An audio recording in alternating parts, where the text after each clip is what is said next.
The very first time I met Filthe was in art class. Me and him had the very same art class, which kind of poetic in a way that I met my rhyme partner in art class. But he had came up to me and he was just like, yo, you got a pencil I could borrow? And I told him no, and that was pretty much it. And then maybe like a week or two after that is when I was introduced to him through Marcus, aka Snipes. Snipes had told me they knew somebody that could get us some studio time. We went to Ann Chestnut Junior High School. So a couple days later, I'm walking with him to the bus. Off in the distance, I hear, yo, Marcus, yo, B, yo, Marcus. And Marcus turns around and he was like, yo, that's Carlos, come on, run. And I was like, what? He was like, come on, run. So we started running to the bus and Carlos started running behind us. And it was like a joke to like run from him because he was like, you know, the school nerd or whatever. But I remember we got to the bus and we stopped and he caught up to us and he was like, yo, that's funny, man. Y'all running for me, man. Y'all running for me. And Snipes was just like, yo, what up, Carlos, man? This is Brian. This is Carlos. He said he can get a studio time. So I was like, yo, what's up, man? You gonna get a studio time? And he was like, yeah, man, I know a guy with a studio. Later on in life, he would say that he really didn't know the guy. He had just picked up his business card from like Paradise Records or something. They used to have a board where everybody would put their cards at, and his said recording studio. He ended up calling the dude, but he didn't even know the dude. A couple days after meeting him after school,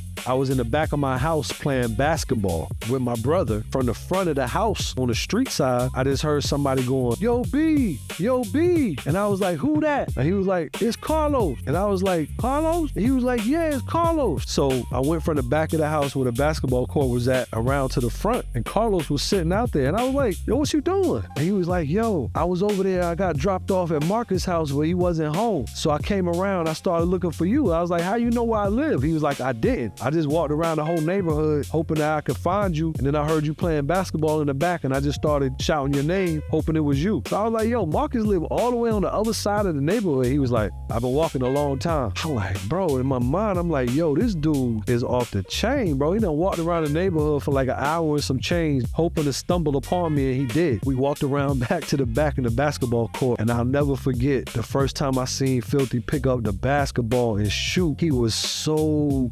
trash, bro. I came from Germany where we've been playing ball since we was like 7, 8 years old, 9 years old. By this time, we like 13 years old, 14 years old. Looked like he never picked up a basketball in his life. I'm talking about one of them cats that was like, shooting like that. Yo, he was garbage. And I made sure I let him know too. He was just like, yo, I don't play basketball like that. And I was like, yeah, I could tell. That shit was hilarious. He was wearing a Malcolm X hat and an 8-ball jacket. Boy, it was hilarious watching that cat try to ball. But that was the first time he just popped up at my house out the blue, just randomly walking around my neighborhood.